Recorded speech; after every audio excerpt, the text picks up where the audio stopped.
So now we're on How to Rock CeeLo Part 2.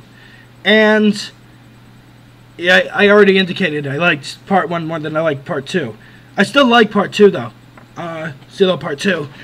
And what's interesting is I compare his performance in this episode to his performance back when he was in the episode of Anger Management. Charlie Meets CeeLo or something like that. Or Charlie and CeeLo. And he gives very different performances of what he's like in real life with those shows. Here, he's playing a nice guy, a really nice guy who is who understands a dilemma that somebody else is having and tries to help them to their ability, the best of his abilities. In Charlie and CeeLo, he just played a total jerk. I mean, a total self-centered, selfish jerk.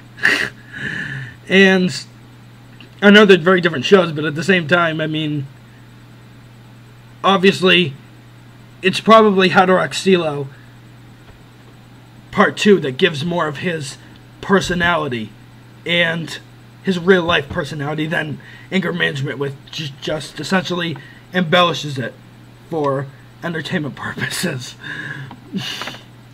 And maybe that's kind of what they did with... They didn't do that as much with Lindsay Lohan's performance, I think, when she guest starred on Anger Management. Because she never guest starred on How to Rock, obviously. So with this episode, they were caught at the end of How to Rock CeeLo Part 1 by the security guard into that extended chase. And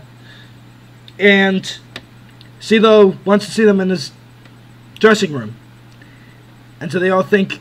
They wonder why he wants to see them. They all fantasize about what he could possibly want to talk to them about. And their fantasies are kind of funny, for the most part. Casey, surprisingly enough, despite how much I hate Casey, it actually fits her character so well, her fantasy, which has her imagining she's showing up in a limo to the place where the concert's taking place sometime later, and it's CeeLo featuring Casey Simon, and then the next time it's Casey Simon featuring CeeLo Green, and then next time it's just Casey. That fits her ego so incredibly well, fits her character perfectly, that it just works because of that. And then I wonder if Lulu played the guitar for real in that scene where I wouldn't be surprised if she did. I mean, Lulu is amazing. How she doesn't get more work nowadays. Oh, and her I have no idea what she's doing in the episode, but she's guest starring on Jessie on August 23rd, the day after her 18th birthday. Look for her. I'm gonna watch for her when her new show Side Effects becomes available from Us in This TV. I'll watch that too. So that being said, CeeLo loves the band, but at the same time, he feels Casey's the most talented one. He wants to take her on tour with him. So Xander suggests that the band support his decision, but in the most part, they're friends. That she's their friend. She's their friend. They don't want to lose her. They don't want to lose their singer for Battle of the Bands either, and at the same time, Kevin doesn't want to lose the love of his life. I'm sure they were aiming for down the road for Casey and Kevin to get together. And she decides to go on the tour, and they support her, even though they think they're going to bomb at Battle of the Bands. Yeah, it's Battle of the Bands, not the talent show. My mistake. The talent show was Braces and Glasses, the first episode of the series. This is Battle of the Bands. Very different. Because it's just musical acts. It's not talent, any other kind of entertainment. And it ends up being hard work. The guys rough on her. None of the girls she performs with want to, or she will perform with, want to become more than business involved with her. Because it's a job, and it's not something they want to put a personal stake in. And frankly, I don't blame him, because like Casey comes off as so incredibly. It's not a long scene, so I mean, yes, she's excited about the fact that like a dream's coming true, and then CeeLo at the end persuades her that, or like tells her that like if she feels she should go back to her friends, she should. And then also, very interesting other piece of the plot, and I wouldn't call it a subplot because it's part of the plot of the episode. There's basically no subplots in this episode, or rather, the subplot of the last one ties in with the main plot of this one early on. Grace is fed up with Molly, and she leaves the Perfs, saying that she wants to become their new lead singer. They were looking to accept her first. Well, the three of them anyway. Stevie,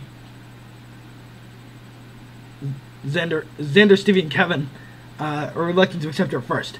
But Nelson, who obviously is in love with her, would love nothing more for her to join them. And they agree to bring her on. And that's interesting too. I wish if they addressed that more, maybe it would have led to like maybe like more conflict with Molly. I mean, they only hint at what's going on with Molly in these two episodes. Although also, let me just say the first part, when Xander applauds the Perf's performance of Rules to Being Popular, that's and it's a different version. Only Samantha Boscarino's singing by herself, and that that's enjoyable. That little scene was enjoyable. It's kind of like the evil eye that Lulu and Turkson gives him afterward for applauding them. That's funny. Just well-oiled machine, those three. They work so well together. And by the end, we get this point where it's another kind of cock tease, but at the same time, it's not a big cock tease. And it would have been so much better if they followed through with it, but at the same time, I mean, the fact that they even got that close to doing something along the lines of that. I'm not going to fully go into detail about what it was, but well done. Well done with that. I'll just say it. Grace almost joins Gravity 5, and they almost become Gravity 6, which probably would have happened sometime down the road had the series continued on. Maybe, like, with the way that the next few episodes go, well, after the next two. The next few episodes after the next two. The way those play out, I feel like they almost, Molly and Grace almost joined Gravity 5 and made them, or got very closer to joining Gravity 5 and making them become Gravity 7. Because I'm sure we would have gotten Gravity 7 eventually somewhere down the road. Maybe we would have gotten him by the third season or something. Maybe the second season. I have a feeling the show would have lasted only like 3 seasons anyways, had it been popular enough to press on. And because that's what usually Nick does, gives it shows 3 seasons max. I mean, it gave iCarly 6, but it was iCarly, so although if you ask me, they could have quit after the 3rd season, and they would have still been solid. At that point, we would have never gotten iPair Store had they quit at that point. They quit after the 3rd season. Long before we got iPair Store, we would have been golden. And for the most part, it's good. As a whole, these two really work. As a whole, these two work. Probably more than they do separate.